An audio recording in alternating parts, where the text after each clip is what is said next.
নমস্কার বন্ধুরা, মাম্পির কিচেন চ্যানেলের আরো একটি নতুন ভিডিওতে তোমাদের সবাইকে অনেক অনেক স্বাগত। আজকে বানাবো একদম ইনস্ট্যান্ট চিড়ের পোলাও। এই শীতকালে সন্ধ্যাবেলায় কিন্তু একটু চুটুর পুটুর খেতে বেশ ভালোই লাগে। তো তার জন্য সন্ধ্যাবেলায় ছেলে পড়ে এসেছে, পড়ে এসেই বলছি মুড়ি মাখা খা, না হবে না, ওকে বানিয়ে দিতে হবে চিড়ের পোলাও। তো তোমাদেরকে সাথে নিয়ে আজকে আমি ইনস্ট্যান্ট একদম 10 থেকে 15 মিনিটের মধ্যে এই চিড়ের পোলাও বানিয়ে ফেলবো। তোমরা দেখতে থাকো আমি কি কি উপকরণ নিয়েছি আর কেমন ভাবে এই চিড়ের পোলাও আমি বাড়িতে তৈরি করলাম।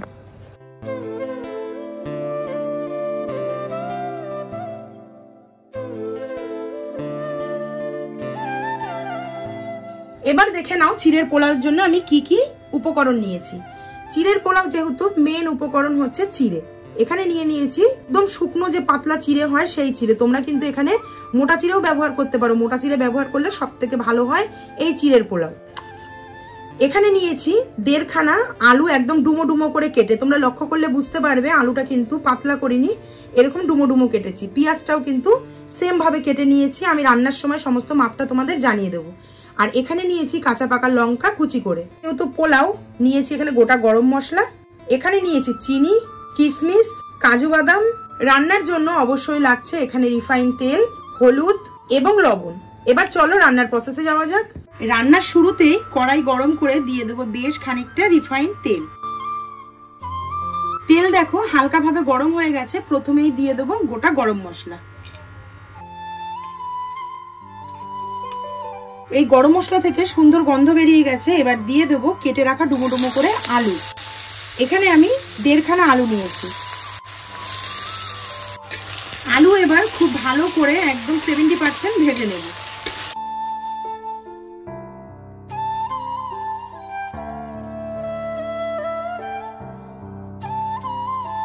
আলুটা লক্ষ্য করলে বুঝতে পারবে কতটা পরিমাণে কমে এসেছে। এই পর্যায়ে দিয়ে দেবো কেটে রাখা পেঁয়াজ এবং কাঁচা লঙ্কা। এখানে 3টে কাঁচা লঙ্কা এবং 3টে পেঁয়াজ কুচি করেছি আমি।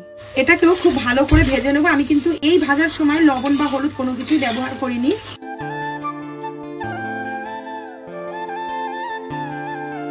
পেঁয়াজটা দেখো হালকা হালকা কিন্তু নরম হয়ে এসেছে। এই পর্যায়ে তেলটাকে একটুখানি সাইড করে নিয়ে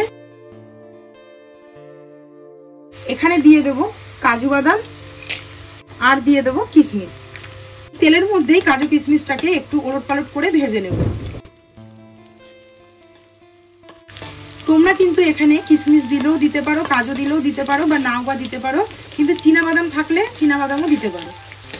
সবটা কিন্তু এর সাথে খুব ভালো যাবে। আমার ঘরে ছিল তাই জন্য আমি এখানে কাজু আর কিশমিশ ব্যবহার করেছি। এবার আলু পেঁয়াজ লঙ্কার সাথে কাজু কিশমিশটাকেও ভেজে নেব।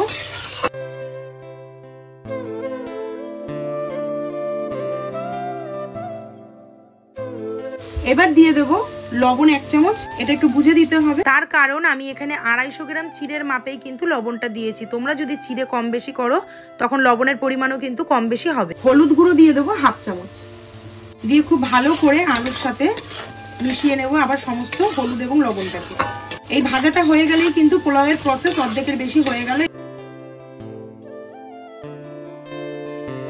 এবার দেখো একটা ঝাঁঝরির মধ্যে সমস্ত চিড়েটা আমি এখানে নিয়ে নিলাম।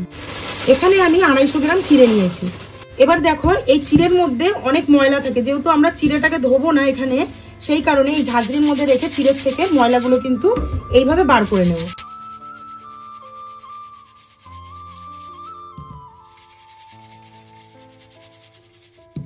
চিড়ের থেকে ময়লা বার করে নিয়েছি। এইবার জাস্ট উপর থেকে অল্প একটু জল দিয়ে এইভাবে চিড়েটাকে উপর নিচ করে একটু হালকা ভিজিয়ে নেব।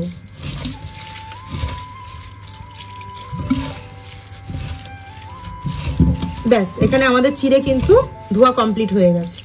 আলু পেঁয়াজ সম্পূর্ণ ভাজা হয়ে গেছে। এইবার দিয়ে দেবো যেই চিড়েটা আমরা ধুয়ে নিলাম সেই চিড়েটা। এবার খুব ভালো করে মিশিয়ে নেব আলু সাথে মশলার সাথে সমস্ত চিড়েটাকে একদম ঝুরঝুরে করে ফেলবো।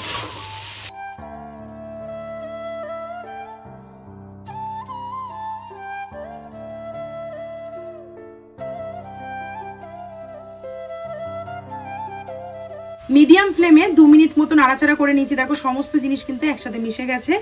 এবার উপর থেকে দিয়ে দেবো 2 চামচ চিনি। যে যেরকম চিনি পছন্দ করো সে সেরকম চিনি কিন্তু এখানে ব্যবহার করতে পারো। আর এই চিড়ের পোলাও কিন্তু বাচ্চা থেকে বড় সকলেরই ভীষণ পছন্দের একটি জিনিস। আমার রান্না দেখে যদি তোমরা ট্রাই করে থাকো অবশ্যই একবার কমেন্ট সেকশনে আমাকে জানাতে ভুলো না যে রেসিপিটা তোমাদের কেমন লাগলো। যদি ভালো লেগে থাকে অবশ্যই একটি করে লাইক কমেন্ট শেয়ার করে দিও, চ্যানেলটিকে সাবস্ক্রাইব করে পাশে থেকো। তো চিনিটা মিশিয়ে নিয়ে এবার তোমাদেরকে আমি একটু সার্ভ করে দেখাবো ব্যাপারটা কেমন হলো। তো এখানে একটা সার্ভিং প্লেট নিয়ে আমি এখানে পোলাওটাকে সার্ভ করে দিলাম। এত ঝটপট এবং এত টেস্টি একটি রেসিপি যে কত সুন্দর লাগে খেতে। বাড়িতে যারা খেয়েছো তারা তো জানোই, যারা খাওনি তারা অবশ্যই একবার বানিও, আশা করছি ভীষণ ভালো লাগবে।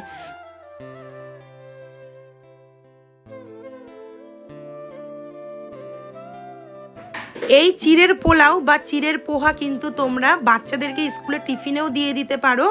এখানে শুধু আলু ব্যবহার করেছি, তোমরা কিন্তু এখানে নানান ধরনের সবজিও ব্যবহার করতে পারো। আর নিরামিষ দিনেও কিন্তু এই চিড়ের পোলাও অবশ্যই বানানো যেতে পারে, শুধু পেঁয়াজটা বাদ দিলেই কিন্তু এটি একটি নিরামিষ রেসিপি হয়ে গেল, চিড়ের পোলাও বা চিড়ের পোহা।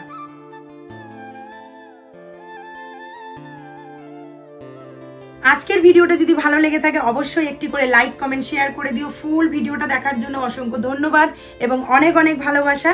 তো আজকের মতো ভিডিওটা এখানেই শেষ করছি। সবাই সুস্থ থেকো, ভালো থেকো।